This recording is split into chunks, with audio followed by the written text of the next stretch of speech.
Bonjour et bienvenue dans ce nouveau numéro de 3 minutes de franchise. Au programme de cette semaine, nous revenons sur le projet de loi 2013 sur le logement et l'urbanisme qui devrait fluidifier le marché de l'immobilier et favoriser la densité urbaine.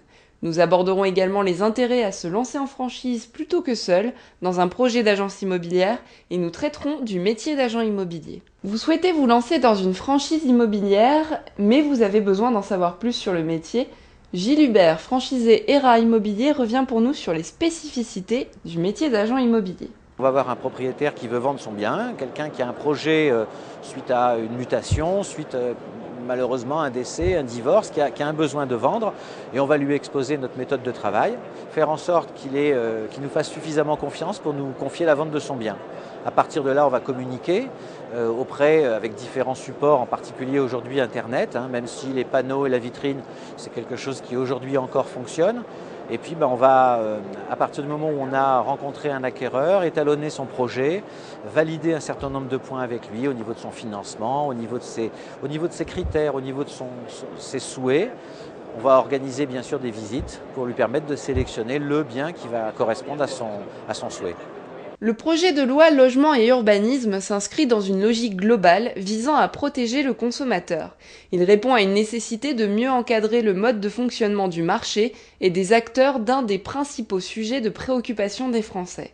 Concernant les futures dispositions applicables aux professionnels, le réseau La Forêt Immobilier se satisfait des obligations envisagées en termes de compétences et de formation. Depuis de nombreuses années, La Forêt met en œuvre d'importants moyens pour actualiser en permanence les connaissances de ses agents. Ainsi, les franchisés suivent un stage de formation de 8 semaines obligatoire destiné à appréhender tous les aspects du métier. Même constat du côté de la formation continue, où le réseau dispose d'un catalogue de formation complet.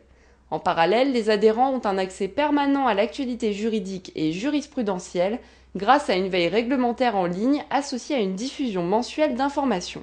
Orpi met également l'accent sur la formation de ses franchisés et de leurs équipes commerciales, pour accompagner le professionnalisme de ses collaborateurs, encadrer leur expertise et leur permettre d'être plus particulièrement au fait du cadre légal et fiscal du secteur. Orpi rend la formation obligatoire au sein de son réseau et propose un programme de plus de 100 formations pointues et adaptées au profil et aux besoins de chacun. De la comptabilité à la formation juridique, en passant par la prospection ou la satisfaction client, toutes les notions nécessaires à une expertise la plus juste sont dispensées. Ce projet de loi vient en réponse à la conjoncture actuelle. Se lancer et créer son entreprise reste toutefois un beau projet de carrière professionnelle, à condition de rejoindre un réseau de franchises et d'être accompagné, comme nous l'explique Éric Alouche, directeur exécutif du réseau ERA Immobilier. La crise, ça fait très longtemps qu'on en entend parler. Ça doit faire 30 ans que j'entends parler de crise. Vous savez, c'est quelque chose qui n'est pas exact. Pourquoi ? Parce que la crise, c'est soudain, c'est brutal et ça ne dure pas. Donc je dirais, on est plutôt dans un schéma où il faut être de plus en plus performant. Pour ça, je crois que la franchise est la mieux placée, parce que tout seul, en étant isolé, c'est de plus en plus dur. Aujourd'hui, convaincre des gens de passer par vous, avec une prestation de plus en plus pointue, des gens de plus en plus exigeants, être présent de manière systématique sur Internet, de manière optimum, arriver à avoir un référencement naturel important, tout ça, c'est pas donné à tout le monde.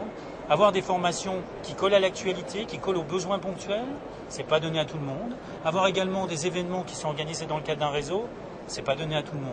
Je crois que de plus en plus, on ne pourra pas être isolé. D'autres réseaux recrutent dans le secteur de l'immobilier. N'hésitez pas à consulter les fiches des enseignes Belvia Immobilier et Guy Hockey sur le site www.ac-franchise.com. Vous avez décidé de sauter le pas et de vous lancer en franchise, sachez que la loi Doubin vous donne l'accès à certaines informations. Olivier Deschamps, avocat au cabinet DMD, nous informe à ce sujet. Le principe est simple, la loi Doubin impose au franchiseur de communiquer à son candidat franchisé le contrat de franchise. C'est-à-dire que le contrat de franchise est une annexe du document d'information précontractuelle. Donc, tout candidat franchisé va bénéficier de la possible lecture, de la possible compréhension du contrat de franchise lors de la remise du document d'information précontractuelle, dont je rappelle qu'elle doit avoir lieu au moins 20 jours avant la signature du contrat de franchise ou avant la remise d'une somme d'argent. 3 minutes de franchise se terminent. Merci de nous avoir suivis. À très vite sur AC Franchise TV.